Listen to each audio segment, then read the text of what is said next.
ഈ മുടന്ത് വരുമ്പോഴത്തേക്കും നമ്മൾ ആ കുട്ടിയുടെ മുടന്ത് കാണുമ്പോൾ രണ്ട് രീതിയിൽ മനസ്സിലാകും. വേദന ഉള്ളവ, വേദന ഇല്ലാത്തവ.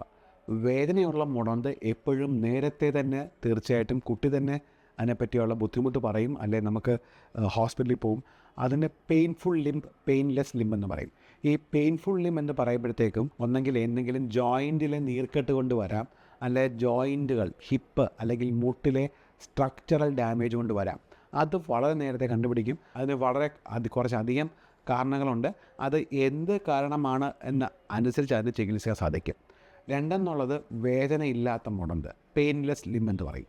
അപ്പം ഈ വേദനയില്ലാത്ത ലിംബ്സ് നമ്മൾ രണ്ട് രീതി കണ്ടുപിടിക്കും. രണ്ട് രീതിയാണ് ഉണ്ടാവും. ഒന്ന്, ഇടുപ്പിന് മേലെയുള്ള കാരണം കൊണ്ട് വരിക. രണ്ട്, ഇടുപ്പിന് താഴെയുള്ള കാരണം കൊണ്ട് വരിക. ഇടുപ്പിന് മേളിൽ അല്ലെങ്കിൽ സുപ്രാപെൽവിക്, ഇടുപ്പിന് മേലെയുള്ള കാരണങ്ങൾ എന്നുള്ളത് നടുവിൻ്റെ വളവ് കൊണ്ട് മുടന്ത് പോലെ നടക്കാം. രണ്ട്, കാലിൻ്റെ നീളക്കുറവ് കൊണ്ട് മുടന്ത് പോലെ നടക്കാം. മൂന്ന്, കാലിൻ്റെ ലോക്കോമോട്ടർ ഫങ്ഷൻ, അതായത് മസിലുകൾ, പേശികളുടെ പ്രവർത്തനം. പണ്ട് കാലത്ത് നമുക്ക് പോളിയോ ഉള്ളപ്പോൾ വളരെ സാധാരണമായിരുന്നു ഈ പോളിയോ കൊണ്ടുള്ള ലിംബ്. നീളക്കുറവ്, മസിലിൻ്റെ പ്രവർത്തന വ്യത്യാസം, അല്ലെങ്കിൽ സ്ട്രക്ചറൽ ഡാമേജ്, ജോയിൻറ്റ്. ഇതുകൊണ്ടാണ് സാധാരണ ഇൻഫ്രാപെൽവിക് കോസ് ഓഫ് ഇത് വരിക. ഇതും നേരത്തെ കണ്ടുപിടിച്ച് കഴിഞ്ഞാൽ പിന്നെ നമുക്ക് പലപ്പോഴും ഇതിന് ചികിത്സ ചെയ്യാൻ സാധിക്കും. വേറെ ഒരു കാരണം എന്നുള്ളത് സാധാരണ ഈ മുട്ടിൻ്റെ വളവ് ഭയപ്പെടുക എന്നുള്ളതാണ്. ഒട്ടുമിക്ക കുട്ടികളിലും ഈ നോക്ക് നീ അല്ലെങ്കിൽ ജെന്യുവാൾഗസ് അല്ലെങ്കിൽ മുട്ട് തമ്മിൽ നടക്കുമ്പോൾ കൂട്ടിമുട്ടുക എന്നുള്ളതൊരു അസുഖമായിട്ട് കണ്ട് രക്ഷിതാക്കൾ ഭയപ്പെട്ട് കൊണ്ടുവരാറുണ്ട്. അല്ലെങ്കിൽ ഫ്ലാറ്റ് ഫുട്ട്, കാല് പരന്നു പോവുക, അതൊരു അസുഖമായിട്ട് കണ്ട് വരാറുണ്ട്.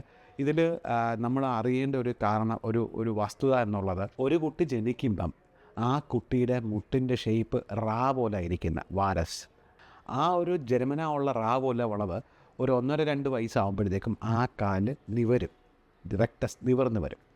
അത് ഒരു 2-2.5-3-4 വയസ്സാകുമ്പോഴത്തേക്കും മറിച്ച് വളയും. അതായത് കാല് ഇങ്ങനെ ഈ റാ എന്നുള്ളത് സൈഡിലോട്ട് പോകും. അത് കഴിഞ്ഞിട്ടൊരു 8-9 വയസ്സാകുമ്പോഴത്തേക്കും അത് മുതിർന്നവരുടെ ലെവലിൽ ഒരു 5-7 ഡിഗ്രി വാൾഗസിലോട്ട് വരും. ഇതൊരു നോർമൽ പ്രോഗ്രഷനാണ്. ഈ ഒരു രീതി നമ്മൾ കാണുമ്പം ഒരു പക്ഷേ നമുക്ക് ഇൻഫ്രാഹീലിംഗ് അത് അസുഖമായിട്ട് തോന്നും. ഇത് പ്യോർലി ഫിസിയോളജിക് ജെന്യു വാരം വാൽഗം എന്ന് പറയും. അത് അസുഖമല്ല, അത് ചികിത്സയും ആവശ്യമില്ല. പക്ഷേ ഇത് ഒരു സൈഡിൽ മാത്രം വരിക, യൂണിലാറ്ററൽ, അപ്പോൾ നമ്മളത് അസുഖമാണെന്ന് എപ്പോഴും കരുതണം. അതിൽ ചികിത്സയുണ്ട്. പലപ്പോഴും നേരത്തെ ഇന്നത്തെ ആധുനിക ചികിത്സാ രീതി വെച്ചിട്ട് ഗ്രോത്ത് മോഡുലേഷൻ എന്നൊക്കെ പറയും. അതായത് പണ്ട് ചെയ്യുന്ന പോലെ അസ്ഥി ഒടിച്ച് നിവർത്താതെ ഒരു ചെറിയ ക്ലിപ്പ് പോലെ സാധനം വിട്ടതിനെ ഗ്രോത്ത് മോഡുലേറ്റ് ചെയ്യാൻ സാധിക്കും. പിന്നെന്നുള്ളത് ഫ്ലാറ്റ് ഫുട്ട്. ഇത്രയും ഭയപ്പെടുന്ന ഒരു കാരണം എനിക്ക് തോന്നുന്നത്, ഇപ്പം നമ്മൾ അറിവുള്ള ആൾക്കാരെ തന്നെ നമ്മൾ ഇത് കാല് പരന്നായിരിക്കും എന്നുള്ളതാണ്. ഇതിൽ മനസ്സിലാക്കുക, ഒരു കുട്ടിയുടെ ഫുട്ടിൻ്റെ ഷേപ്പ് ഡെവലപ്പ് ചെയ്യുന്നത് 9 തൊട്ട് 12 വയസ്സ് വരെയാണ്. ആ പ്രായം വരെ ഫ്ലാറ്റ് ഫുട്ട് നോർമലാണ്, ഫിസിയോളജിക്കാണ്.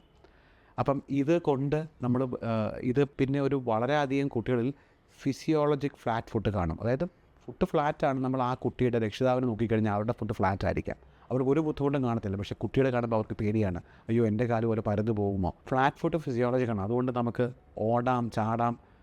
ഫ്ലാറ്റ് ഫുട്ട് കൊണ്ട് ഒളിമ്പിക്സ് 100 മീറ്റർ ഗോൾഡ് മെഡൽ നേടിയ ആൾ വരെയുണ്ട്, ബെൻ ജോൺസൺ. അവരൊക്കെ അത്രയും ഫ്ലാറ്റ് ഫുട്ടിൽ ഓടാൻ സാധിച്ചിരുന്നു. അതുകൊണ്ട് ഫ്ലാറ്റ് ഫുട്ട് അസുഖമല്ല, അതുകൊണ്ട് ഓടാൻ